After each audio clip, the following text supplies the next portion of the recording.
Donc, je suis Swazik Prado, je suis enseignant-chercheur au Muséum national d'histoire naturelle et chimiste des produits naturels. Donc, une grosse partie de ma vie de chercheuse consiste à isoler et caractériser des molécules issues de plantes ou de micro-organismes. En fait, et ce pour deux raisons. Une première, pour essayer de valoriser ces composés, trouver potentiellement de nouveaux médicaments, de nouvelles solutions durables et innovantes pour l'agriculture. Mais aussi, dans un autre temps, c'est d'essayer de comprendre le rôle et la fonction de ces molécules dans l'environnement. On sait que l'ensemble des micro-organismes et des plantes et des individus produisent des composés. En revanche, on ne sait pas toujours pourquoi ils les produisent et quel avantage adaptatif cela peut leur donner. Donc en fait, on étudie le rôle écologique de ces composés dans le cadre d'interactions, par exemple, entre plantes et micro-organismes, ou entre micro-organismes et micro-organismes, ou plantes et champignons, pour essayer de mieux comprendre le rôle de ces composés. Alors, en revanche, il s'avère que ces composés sont de deux types de catégories. En fait, chaque organisme est à même de produire ce qu'on appelle des métabolites primaires. Donc, ce sont des métabolites qui sont essentiels aux fonctions physiologiques de l'organisme qui les produit. Sans ces métabolites-là, il n'y a pas de croissance et il n'y a pas de vie. Ces molécules sont donc essentielles à la croissance et au développement de l'organisme qui les produit. À l'inverse, nous avons ce que l'on appelle des métabolites secondaires, donc en comparaison aux métabolites primaires, qui là sont des petites molécules avec des poids moléculaires allant de 100 à 1000 environ, qui ont une très grande diversité structurale. Donc on a énormément de types de composés différents et qui, eux, ne sont pas essentiels aux fonctions physiologiques de l'organisme, mais leur apportent un avantage. Dans ces molécules, donc dites métabolites secondaires, on va par exemple avoir les poisons, les venins, les molécules de défense, les molécules toxiques. Donc on comprend bien qu'un organisme qui produit ces molécules va en retirer un avantage adaptatif pour pouvoir survivre ou pour pouvoir lutter, évoluer, coloniser une niche potentielle. Donc ces métabolites secondaires ou métabolites spécialisés, ce sont eux qui vont nous intéresser. C'est-à-dire ce sont ces molécules que nous allons chercher à extraire, isoler, caractériser en vue de découvrir un rôle biologique ou écologique à la fin. Ce sont ces composés-là sur lesquels nous allons travailler dans le cadre de ce module et pour lesquels vous allez voir les différentes étapes nous permettant d'aller de la plante qui produit ces composés jusqu'à l'isolement et la caractérisation de la molécule pure.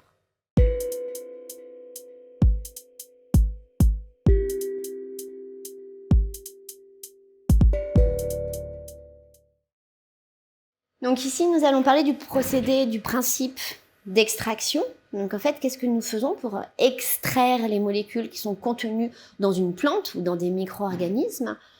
On prend la partie de la plante qui nous intéresse, en l'occurrence ici, ce sont des écorces, que l'on met au contact d'un solvant organique.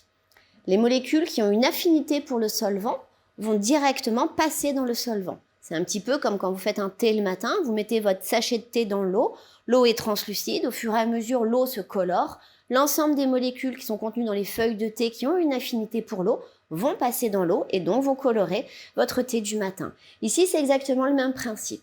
Donc nous allons nous retrouver avec un solvant, une phase organique, le solvant organique chargé de molécules qui ont une affinité pour celui-ci.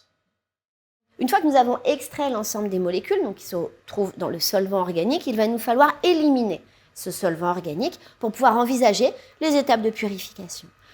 Donc pour éliminer ce solvant organique, nous utilisons un évaporateur rotatif qui, sous vide et à une température donnée, va nous permettre de faire passer le solvant organique liquide sous forme de vapeur qui vont se condenser à ce niveau-là et le récupérer ensuite sous forme liquide.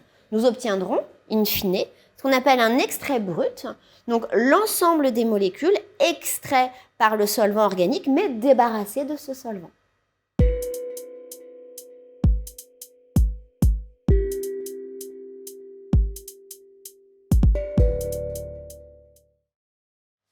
Donc une fois que nous avons obtenu l'ensemble des molécules qui ont été extraites de la plante d'intérêt grâce à ce solvant organique qui a été éliminé grâce à l'évaporateur rotatif, nous allons chercher à isoler l'ensemble des composés contenus dans cet extrait brut. Pour ce faire, nous avons recours à des méthodes dites séparatives qui reposent en fait sur des principes de chromatographie d'adsorption. Le principe est relativement simple. Nous allons injecter sur une colonne de ce type qui contient une phase, mais aussi un solvant qui passe au travers de la colonne. Nous allons injecter l'ensemble des molécules. Ces molécules ont des propriétés physico-chimiques différentes et donc vont être séparées en fonction de leur affinité pour la phase ou pour le solvant. Elles vont avoir donc des temps de rétention différents et vont sortir à des temps différents au bout de la colonne. Une fois qu'elles sortent de cette colonne, elles vont être analysées par des détecteurs. Ça peut être un détecteur UV ou un détecteur de spectrométrie de masse ou encore un détecteur de fluorescence. Et à chaque fois qu'une molécule sera détectée, elle sera directement collectée dans un tube et nous pourrons ainsi après récupérer ces molécules purifiées.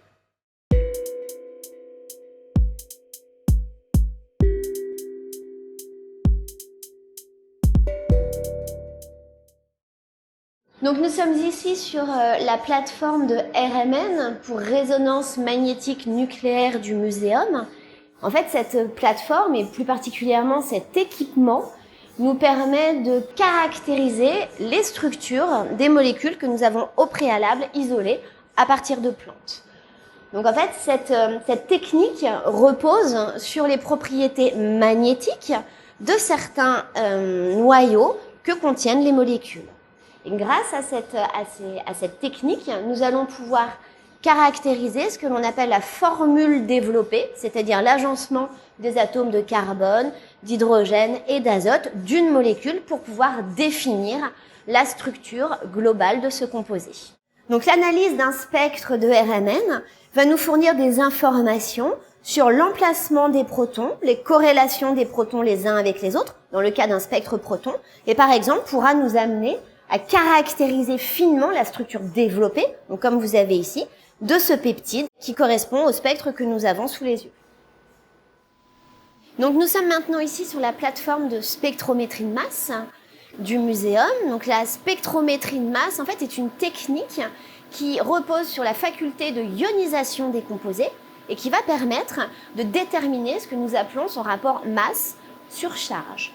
La valeur de ce rapport masse sur charge, dans notre cas, nous permet de déterminer et de caractériser ce que nous appelons une formule brute. La formule brute correspond au nombre d'atomes de carbone, d'hydrogène, d'oxygène, d'azote constituant la molécule. À l'inverse de la RMN, elle ne nous donne pas d'indication sur la structure développée, mais uniquement sur le type et le nombre de constituants. Donc nous avons ici un spectre de masse, donc en fait les résultats que nous tirons de ces expériences, qui, comme vous pouvez le voir, sont constitués d'un nombre de petites barres comme ça. En fait, l'ensemble de ces barres correspond au rapport masse sur charge et donc donne en fait une sorte d'empreinte digitale des composés que nous cherchons à analyser. Alors nous avons Raoul Marie, responsable de la plateforme de spectrométrie de masse du muséum, donc qui maîtrise l'ensemble des appareils que vous avez pu voir et qui nous aide aussi à caractériser ces fameuses structures de molécules, et ce notamment sur des mélanges très très complexes, parce qu'il faut savoir qu'on n'étudie rarement qu'une molécule, mais on étudie des mélanges de molécules qui sont extraits de plantes, de micro-organismes, donc ce qu'on appelle un métabolome. Et Raoul, en fait, nous aide à analyser ces mélanges complexes et à les caractériser finement pour essayer de déterminer en fait l'ensemble des structures contenues dans ces extraits.